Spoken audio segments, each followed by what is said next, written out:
Infinix বাংলাদেশে আরও একটি গরম গরম ফোন নিয়ে চলে আসলো এবং এই ফোনের লিটারাল নামটাই হচ্ছে গরম। এটা হচ্ছে ইনফিনিক্স হট 10 প্লে।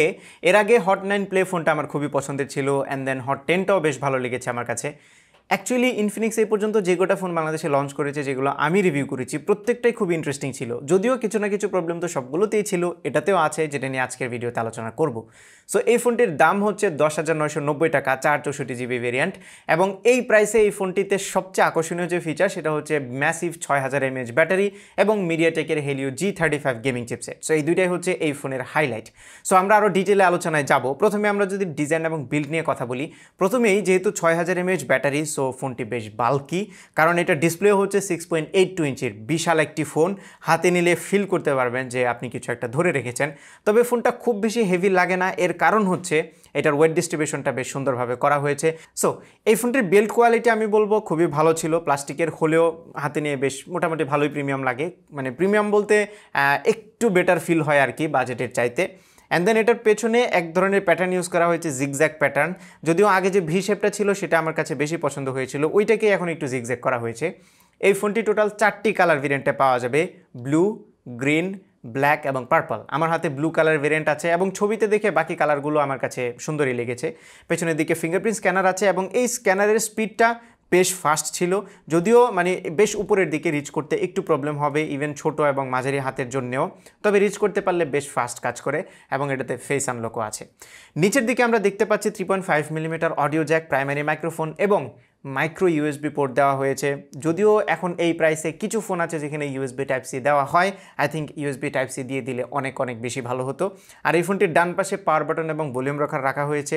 এগুলোর পজিশনটা, ভলিউম রকারটা একটু উপরে মনে হচ্ছে আমার কাছে, পাওয়ার বাটনটা ঠিকঠাক জায়গায় আছে এবং উপরের দিকে কোনো কিছুই নেই। আর বাম পাশে সিম কার্ড স্লট আছে, যেখানে আপনারা 3টা স্লট পেয়ে যাবেন, 2টা ন্যানো সিমের সাথে একটা ডেডিকেটেড মেমোরি কার্ড স্লট পাবেন, যেটা দিয়ে স্টোরেজ এক্সপ্যান্ড করতে পারবেন। সামনের 6.82 ইঞ্চির ওয়াটার ড্রপ নচওয়ালা এই ডিসপ্লেটি রেজুলেশন হচ্ছে HD+, সো বেশ বড় সড়ো ডিসপ্লে, যার ফলে ডিসপ্লের পিপিআই অনেক লো হয়ে গিয়েছে এবং শার্পনেসেরও কিছুটা ঘাটতি আপনারা খেয়াল করবেন, বেশ ভালো রকমের নোটিসেবল। তবে এটার ব্রাইটনেসটা এনাফ ছিল, আমি ইভেন আউটডোরে ইউজ করতে গিয়েও তেমন কোনো সমস্যা ফেস করিনি। It's a good thing. এবং আপনারা এই ডিসপ্লের যে কালার আছে সেটা নিয়ে কোনো প্রবলেম ফেস করবেন না, কালার নেগেটিভিটি নেই, ভিউইং অ্যাঙ্গেলও সব দিক থেকেই মোটামুটি ঠিকঠাক আছে। সো তেমন কোনো প্রবলেম আমি ডিসপ্লে নিয়ে ফেস করিনি। টাচ রেসপন্সও ওকে, আরেকটু বেটার হতে পারতো। ওভারঅল আমি বলবো বড় ডিসপ্লে হওয়ার ফলে আপনারা যখন মিডিয়া কনজিউম করতে যাবেন তখন ইমার্সিভ একটা ভিউ পাবেন, এটা খুবই পজিটিভ জিনিস। তবে শার্পনেসের ঘাটতিটা অবশ্যই চোখে পড়বে। আর এই ফোনটার ইউআইতে বেশ কিছু ব্লোটওয়্যার এবং অ্যাড আছে, এটা আগেও বলেছি। ইউআইটা ক্লিন রাখলে আরেকটু বেশি সুন্দর হতো। বাই দ্য ওয়ে, এটার ইউআই এর নাম হচ্ছে XOS, যদি আপনি না জেনে থাকেন, এবং এটা অ্যান্ড্রয়েড 10 এর উপর বেস করে তৈরি করা। সো ইউআই মোটামুটি স্মুথ ছিল, শুধুমাত্র আরেকটু ক্লিন হলে আরেকটু বেশি সুন্দর লাগতো দেখতে এবং ইউজার এক্সপিরিয়েন্সটাও আরেকটু বেটার হতো। পারফরমেন্স সেকশনে এটাতে 4GB র্যাম আছে এবং 64GB হচ্ছে ইন্টারনাল স্টোরেজ। আর চিপসেট হচ্ছে এটাতে মিডিয়াটেকের Helio G35। And we all know যে এন্ট্রি বাজেট সেগমেন্টের ফোনগুলোতে মিডিয়াটেকের G35 মোটামুটি ভালোই পারফর্ম করে। সো আমরা যদি ডে টু ডে টাস্কের কথা বলি, ইট পারফর্মস রিয়েলি গুড। 4GB র্যামের ফলে মোটামুটি মাল্টিটাস্কিংও ভালোই হ্যান্ডেল করতে পারছিল ফোনটি। ওভারঅল ডে টু ডে পারফরমেন্সে আপনি তেমন কোনো সমস্যা ফেস করবেন না একদমই। গেমিং পারফরমেন্সের কথা যদি বলি, তাহলে মিডিয়াটেকের G35 একটি গেমিং চিপসেট, এবং এই কথাটা মাথায় আসলে হয়তোবা অনেকেরই এক্সপেকটেশন অনেক হাই হয়ে যেতে পারে যে এটাতে এক্সট্রাঅর্ডিনারি লেভেলের গেমিং পারফরমেন্স পাওয়া যাবে। ব্যাপারটা আসলে সেরকম না। তবে আপনারা যদি প্রাইসের কথা বিবেচনা করেন 11,000 টাকার নিচে, তাহলে এটা থেকে যে গেমিং পারফরমেন্স পাবেন সেটা ছিল গুড। এক্সট্রাঅর্ডিনারি না, ব্যাড না, গুড।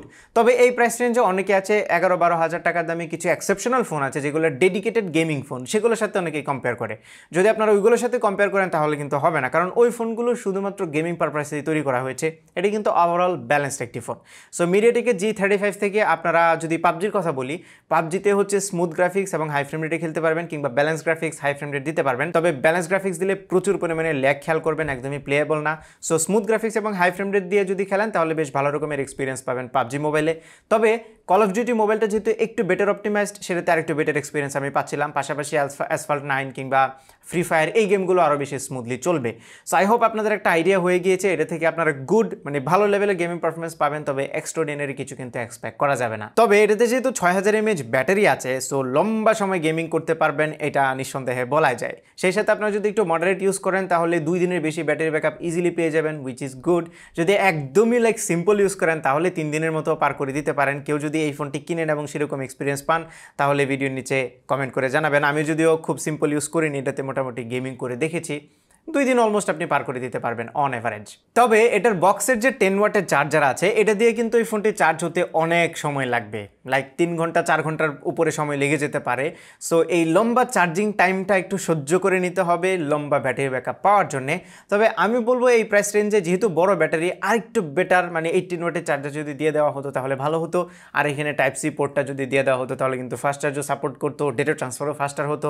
আই থিঙ্ক এই জিনিসটাই একমাত্র মিসিং এই ফোনে, আর বাকি মোটামুটি সব কিছু ব্যালেন্সড আছে। এখন কথা বলি আমরা ক্যামেরা নিয়ে। পেছনে যে 2টা ক্যামেরা আছে তার একটা হচ্ছে 13 মেগাপিক্সেলের, আরেকটা হচ্ছে এআই লেন্স 2 মেগাপিক্সেলের। আই ডোন্ট নো, এটা খুব একটা ইউজফুল না। এবং সামনের দিকে হচ্ছে 8 মেগাপিক্সেলের একটি ফ্রন্ট ক্যামেরা। সো পেছনের যে প্রাইমারি ক্যামেরা আছে এটা ডে লাইটের ছবিগুলো ঠিকঠাক আছে, মোটামুটি ডিটেইলড এবং শার্প ছবিগুলো সোশ্যাল মিডিয়াতে শেয়ার করার মতো। কালার খুব বেশি এক্সাজারেট করে না, আবার খুব ডালও হয় না, ওকে লেভেলের পারফর্ম করছে ডে লাইটে। পোর্ট্রেট শটের বেলায়ও সেম, যদিও ফেস একটু স্মুথ করে ফেলে এবং এজ ডিরেকশন খুব কমপ্লিকেটেড ব্যাকগ্রাউন্ড হলে একটু প্রবলেম করে, বাট বেশিরভাগ জায়গাতেই এজ ডিরেকশন নিয়ে প্রবলেম আমি ফেস করিনি। সো পোর্ট্রেট শটও ওকে। অ্যান্ড দেন লো লাইটে যদি আসি তাহলে এই ক্যামেরাটি খুব একটা ভালো পারফর্ম করে না। ছবিগুলো দেখে হয়তো আপনারা বুঝতে পারছেন কালার একদম ফ্যাকাশে হয়ে যায়, সেই সাথে এক্সপোজার ব্যালেন্স করতে পারে না, ছবি প্রচুর পরিমাণে সফট হয়ে যায় এবং প্রচুর নয়েজ গ্রেইন থাকে। সো লো লাইটে এই ক্যামেরাটা খুব একটা ইউজফুল না। সামনের যে 8 মেগাপিক্সেলের ক্যামেরাটা আছে এটার কোয়ালিটিটাও আমি বলবো আরেকটু ইমপ্রুভ হতে পারতো। এখানে যদি 13 মেগাপিক্সেলের একটি সেন্সর দেওয়া হতো তাহলে মনে হয় বেশি ভালো হতো, কারণ ছবিগুলো এখন একটু লেস ডিটেইলড, লেস শার্প আমি দেখছিলাম। এবং আপনারা যদি লাইটের একটু তারতম্য পান তাহলে ছবিতে মানে পুরো ছবির কোয়ালিটি চেঞ্জ হয়ে যায়। এই জিনিসটা আমার মনে হয় যে আরেকটু ইমপ্রুভ করা যেত, মানে কনসিস্টেন্সিটা মেনটেন করা যেত সামনের ক্যামেরার ছবিতে। তবে যদি প্রপার লাইটে ছবি তোলেন তাহলে ভালো মানের ছবি আপনারা ফ্রন্ট ক্যামেরা থেকে পাবেন, অ্যাটলিস্ট সোশ্যাল মিডিয়াতে শেয়ার করার মতো ছবি তো অবশ্যই পাবেন।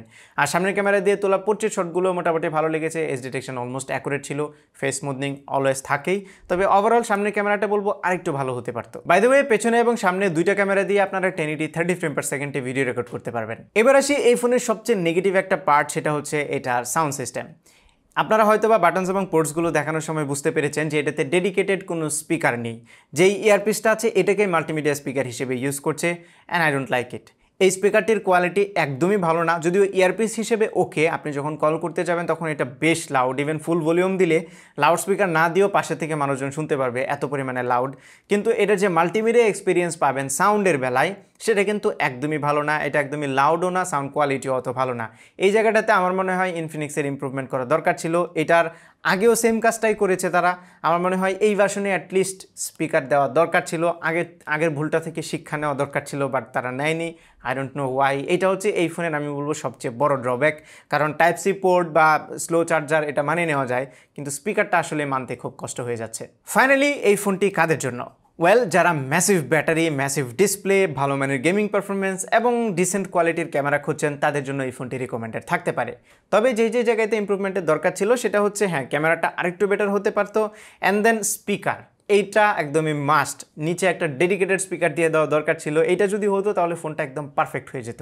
এখনই রিকমেন্ড করা যায় শুধুমাত্র যেটা বললাম, বড় ব্যাটারি, বড় display, decent gaming performance, decent camera. So এই ছিল আমাদের আজকের ভিডিও। আশা করি ভিডিওটি আপনাদের ভালো লেগেছে। যদি ভালো লেগে থাকে তাহলে ভিডিওতে একটা লাইক দেবেন, কমেন্ট করে জানাবেন কেমন লাগলো। আপনার ফ্রেন্ডদের সাথে শেয়ার করতে একদমই ভুলবেন না, আর আমার চ্যানেলে সাবস্ক্রাইব তো মাস্ট। দেখা হবে পরবর্তী ভিডিওতে। Till then take care. আসসালামু আলাইকুম।